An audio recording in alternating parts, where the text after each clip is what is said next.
একাত্তরের যুদ্ধাপরাধীদের মধ্যে অন্যতম এক নাম সালাউদ্দিন কাদের চৌধুরী। বাংলাদেশ নামক রাষ্ট্রের জন্ম ঠেকাতে পাকিস্তানি বাহিনীর সহায়তায় সেই সময়ে চট্টগ্রাম জুড়ে খুন, ধর্ষণ, হত্যা, গুমসহ এমন কোনো অপরাধ নেই যা তিনি করেননি। মহান বিজয়ের মাসে একাত্তরের ঘাতকদের বিচার প্রক্রিয়া নিয়ে আমাদের ধারাবাহিক আয়োজনে আজ দেখুন রাজাকার সালাউদ্দিন কাদের চৌধুরী সম্পর্কে প্রতিবেদন। মানুষ ঘোষের রিপোর্ট।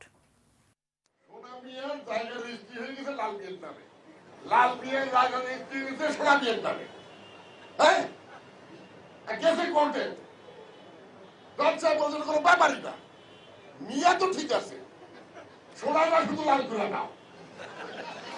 এটাই তার বৈশিষ্ট্য, কাউকে তোয়াক্কা না করা আর অশ্লীল ভঙ্গি ও বাক্য ব্যবহার করে যে কোনো বিষয়কে তুচ্ছ তাচ্ছিল্য কটাক্ষ করা।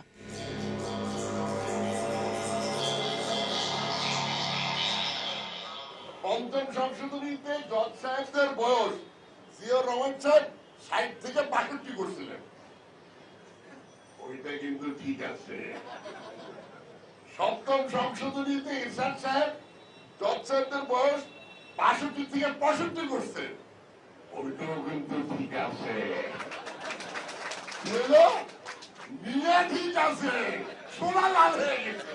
প্রথমে এরশাদের মন্ত্রী হয়ে পরে মন্ত্রীর মর্যাদা নিয়ে খালেদা জিয়ার কাছে থেকে ৭৫ পরবর্তী রাজনীতিতে এভাবেই এতদিন দাপটে ছিলেন সালাউদ্দিন কাদের চৌধুরী। আর তাই হয়তো মুক্তিযুদ্ধে তার এবং তার পরিবারের সদস্যদের বিরোধিতা করার কথা এই সেদিন পর্যন্ত নিজেই বলে বেড়াতে পারতেন কোনো রকম রাগঢাক না করে। আমি গর্ব করেই বলতে চাই, আমি মরহুম ফজলুল কাদের চৌধুরীর ছেলে এবং মরহুম ফজলুল কাদের চৌধুরী বাংলাদেশের পক্ষে ছিলেন না না না। বড় রাজনৈতিক দলের সংস্পর্শে থাকায় ৪০ বছর আগে খুন ধর্ষণের মতো তার মারাত্মক সব অপকর্মের জন্য তিনি কখনো ফেঁসে যাবেন সাকা হয়তো এমনটা ভাবতে পারেননি। তাই ২০১০-এর ডিসেম্বরে ধরা পড়ার দিনেও নিজের বিশ্বাসকেই জাহির করছিলেন তিনি। মিথ্যা কথা কবে এটা একটু কইয়ে দিও।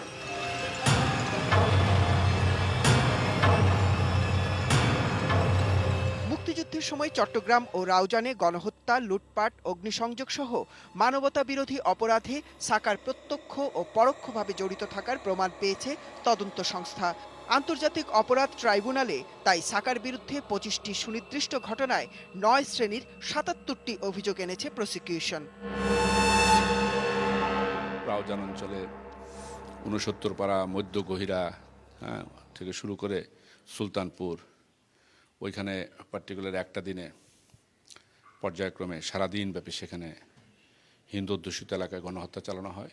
আর গুডসিলের যে এলাকাটা, এখানে হলো ৯ মাস ব্যাপী চট্টগ্রাম শহরের বিভিন্ন অঞ্চল থেকে লোকজনকে ধরে নিয়ে এসে টর্চার করা, পরবর্তী পর্যায়ে হত্যা এবং গুম করা, এই ২ ফর্মে তার বিরুদ্ধে অভিযোগটা আছে। সাকার বিরুদ্ধে আলোচিত অভিযোগটি হচ্ছে ৭১-এ চট্টগ্রামের রাউজানে কুণ্ডেশ্বরী ঔষধালয়ের মালিক নতুন চন্দ্র সিংহকে হত্যা করা। বাবাকে মন্দির থেকে এনে এখানে গুলি করা হয়, ব্রাশ ফায়ার। এবার জেলে যাওয়ার আগে এই অভিযোগ নিয়েও তুচ্ছ তাচ্ছিল্য করেছিলেন সাকা। প্রফুল্ল সিং তো আমার বিরুদ্ধে অভিযোগ করে নাই। প্রফুল্ল সিং বলছে সে শুনেছে, আমিও শুনেছি যে প্রফুল্ল সিং এই আমার বাবার হত্যাকাণ্ডের সঙ্গে জড়িত। জোটের সম্পর্কের কারণে বিএনপি ৭১-এর ঘাতক জামাত নেতাদের সমর্থনে বিবৃতি দিলেও সাকার প্রতি তারা এখনো নীরব। হয়তো এর কারণ তার ঔদ্ধত্য এবং একসময় খালেদা জিয়াকে নিয়ে অশালীন কটূক্তি।